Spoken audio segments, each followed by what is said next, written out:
Iran మీదన America Israel దాడి, ఆ దాడి తర్వాతన అక్కడ ఖొమైనీ హతం కావడం, ఆ పైన జరుగుతున్న విధ్వంసం, పెను B-2 బాంబర్లతో వేల కొద్దీ బరువైనటువంటి బాంబులు వేసి ఇరాన్లోని కీలకమైనటువంటి ప్రదేశాలని ధ్వంసం చేసి పడేస్తుందో వైపు అమెరికా.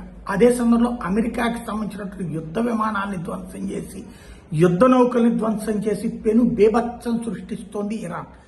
దాంతో పాటుగా దుబాయ్, సౌదీ అరేబియా ఇట్లాంటి దేశాల మీద కూడా దాడులు చేస్తుంది. ఈ అన్ని దేశాలకి నరేంద్ర మోడీ మిత్రుడే. ఆయా దేశాల అత్యున్నత పురస్కారాలు అందుకున్నవాడే. ఇప్పుడు నరేంద్ర మోడీ ఈ అంశం మీద ఏం స్పందిస్తారు, ఎలా స్పందిస్తారు అంటే, తాజాగా దుబాయ్కి సంఘీభావం ప్రకటించారు. నెంబర్ 1, కష్టకాలంలో ఆదుకుంటామన్నారు.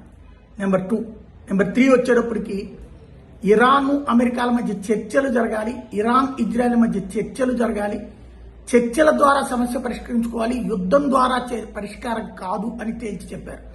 అదే సందర్భంలో వేలాది మందిగా మన వాళ్ళందరూ ఇప్పుడు అక్కడ ఉద్యోగాలు చేస్తున్న పారిపోతున్నారు, చిక్కుకుపోయారు. టూరిస్టులుగా వెళ్ళినటువంటి వాళ్ళు, లేదంటే విదేశాలకు వెళ్ళబోతూ అక్కడ ట్రాన్సిట్ కోసం ఆగినటువంటి వాళ్ళందరినీ తీసుకొచ్చేటటువంటి బాధ్యత తీసుకుంటామని ప్రకటించారు.